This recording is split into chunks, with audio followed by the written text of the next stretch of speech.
안녕하세요. 매일TV 시청자 여러분, S부장의 시시비비 바로 시작합니다.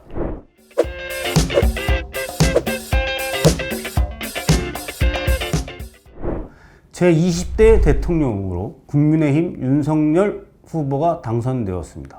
이에 전 국민들은 윤석열 대통령 당선인이 어떻게 대한민국을 이끌어갈지에 대한 관심이 높아지고 있습니다.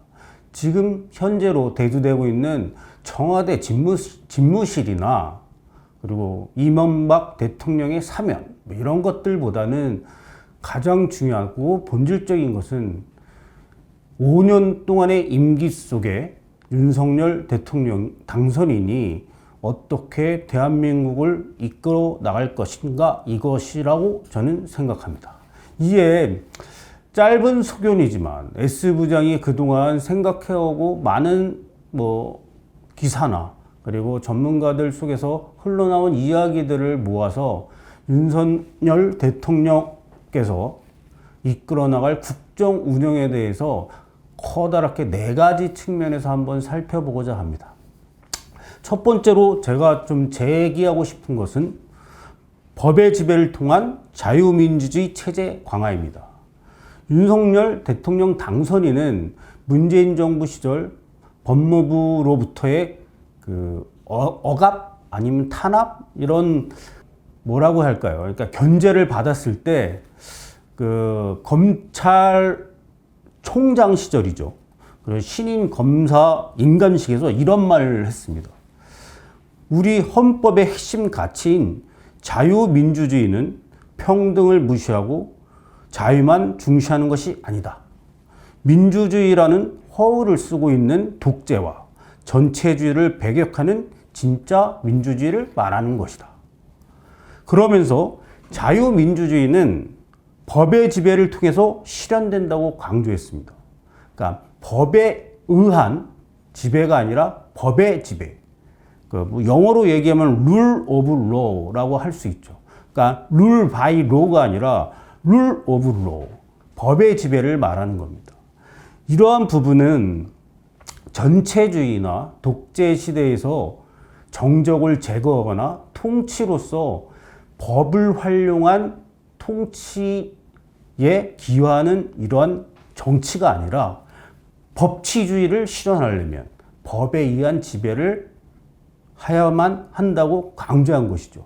이랬을 때만이 우리 헌법의 핵심 가치인 자유민주주의를 지킬 것이라고 강조한 것입니다.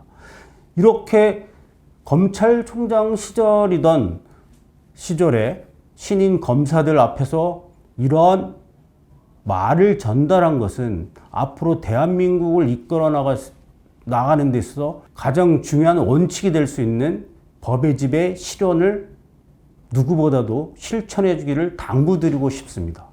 법에 의한 지배라는 유혹에서 가감히 탈피하는 모습을 진정으로 보여주길 기대하겠습니다. 두 번째로는 국가 주도에서 민간 주도의 자유시장 경제로의 전환입니다. 문재인 정부는 국정의 경제 정책 지표를 소득 주도 성장과 공정 경제를 내세웠습니다.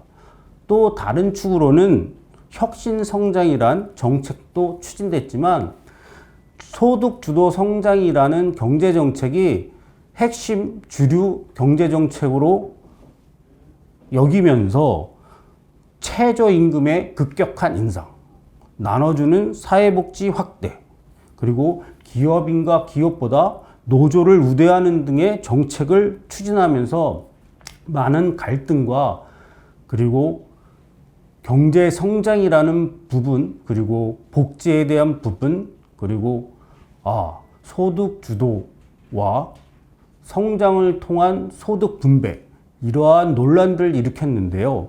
윤석열 당선인은 선거 과정에서 일자리 창출 통한 실질적 복지의 실현, 그리고 중산층 강화, 그리고 민간 자율과 창의성 지원 등의 방향 등을 강조함으로써 자유시장 경제로서의 전환을 선언했었습니다. 이러한 초심을 잃지 말고 국가 주도가 아니라 민간 주도의 자유시장 경제로의 전환을 꾸준히 실천해 주길 바랍니다. 세 번째로는 외교적 측면인데요. 문재인 정부는 사실상 친중, 친북에 가까운 외교 정책을 펼쳤습니다. 그러면서 전통적인 한미 동맹의 부분에서는 일정도 균열이 좀 생기기도 했죠. 왜냐하면 북한과의 관계 모색, 그러니까 소위 말하면 북한이 이야기하는 우리 민족끼리의 더욱 좀 치중한 측면이 있었죠. 그러면서 북한이 다양한 미사일 실험을 했음에도 불구하고 규탄한다는 말 한마디 못하고 끝까지 유감 표명 정도에 그쳤습니다. 앞서 남북 정상회담을 통해서 평화로운 체제에 대한 질서를 모색하려고 했지만 서로의 입장 차이로 인해서 실질적인 남북 간의 평화 질서 체제를 구축해 나가지 못했습니다. 왜냐하면 북한은 핵과 핵미사일 보유를 사실상 인정해 줄 것을 요구했는데 이러한 부분에서 미국의 입장과 커다란 차이를 보였죠. 또 한편으로는 일본하고도 외교에서 거의 진짜 단절되다시피 한 외교 정책을 펼쳤는데요. 가장 큰 거는 위안부에 대한 전 정권에서 합의를 한 부분에 있어서 이것을 원천적으로 새롭게 되돌리면서 일본과의 관계가 아주 냉랭한 기류가 끝까지 형성됐습니다. 이 현상은 지금까지도 전개되고 있죠. 또 한편으로는 사드 배치와 관련해서 하지도 말아야 될 말 스스로 중국에게 4대 정책을 펼쳤는데요. 그게 무엇이냐면 사드의 추가 배치는 안 하겠다. 한미일 안보 동맹에는 참여하지 않겠다. 그리고 미국 중심의 미사일 방어 체계에 합류하지 않겠다. 이러한 산불 정책을 스스로 찾아가서 중국에게 알려는 외교 정책을 펼쳤습니다. 이거는 주권 국가로서 상당히 의아하게 하는 외교 정책이라 할 수 있겠죠. 이제는 한미일 동맹을 강화하는 기반 위에 중국과의 당당한 외교, 북한과의 상호 원칙주의에 대한 외교 이런 것들을 펼쳐주길 기대합니다. 네 번째로는 지금의 정치 현실로 봤을 때는 지금의 더불어민주당과의 협치를 통한 실제적 정치의 복원을 해주기를 기원합니다. 왜냐하면 더불어민주당 소속 국회의원이 172명입니다. 그리고 국민의힘과 안철수 대표가 이끌고 있는 국민의당이 합당한다 하더라도 한 113석에 불과합니다. 이렇기 때문에 과반을 훨씬 넘는 의석을 더불어민주당이 가지고 있기 때문에 국가의 정책을 나가려고 할 때 다수당인 더불어민주당의 지지를 받지 않고는 어느 하나 할 수가 없습니다. 왜냐하면 행정명령이나 행정지침 이런 단순 변경을 통해서는 국정의 정책을 실현나가는데 어려움이 있을 것으로 보입니다. 예를 들어서 지금 여성가족부 폐지 논란이 되고 있지 않습니까? 윤석열 대통령 당선인은 공약으로 여성가족부 폐지를 선언했습니다. 근데 이러한 부처의 폐지는 정부의 조직법 개정이 통과되어야만이 이것을 실현시킬 수 있는 겁니다. 그러려면 국회에게 도움을 요청할 수밖에 없고 지지를 호소할 수밖에 없는데 더불어민주당이나 정의당은 여성가족부 폐지를 원치 않고 있습니다. 이러할 때 어떻게 해야 될까요? 여성가족부의 역할에 대한 고려 끝에 다른 이름의 여성위원회라든가 아니면 양성평등위원회 요 정도의 조직으로 그간에 해오던 역할을 일부 수용하고 다른 역할들은 각 부처에서 곳곳에서 여성들을 우대하거나 여성들의 사회적 참여를 보장하는 이런 정책들을 펼쳐야만 한다고 생각이 드는 거죠. 그렇기 때문에 지금의 여소야대, 그러니까 향후 여소야대가 되는 거죠.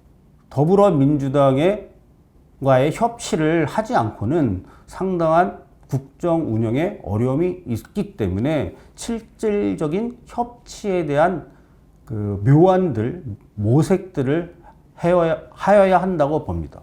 또 한편으로는 선거 과정에서 지역별, 그러니까 예를 들어서 호남과 영남, 그리고 성별로는 뭐 20대, 30대에서는 남성과 여성, 그리고 세대별로는 뭐 40, 50대, 60, 70.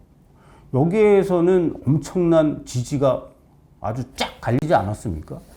이러한 부분들을 해결하려면 사실상 실질적인 국민 통합을 위한 그러니까 앞선 정부들이 아이디어들이 굉장히 많았기 때문에 그런 부분들 중에 할 수 있는 것들을 좀 찾아서 해 나가는 것이 필요하다고 할 수 있겠습니다. 하지만 뭐 이념적 차이에서 나오는 분열이나 이런 것들은 상당히 인식의 변화를 가져야 되는 거기 때문에 단기간에 해결하려고 하지 말고 본질적 인식의 변화를 가져올 수 있는 장기 대책이 필요하다 하겠습니다. 이렇게 네 가지 측면에서 윤석열 대통령 당선인이 앞으로 대한민국을 이끌어갈 국정 운영에 있어서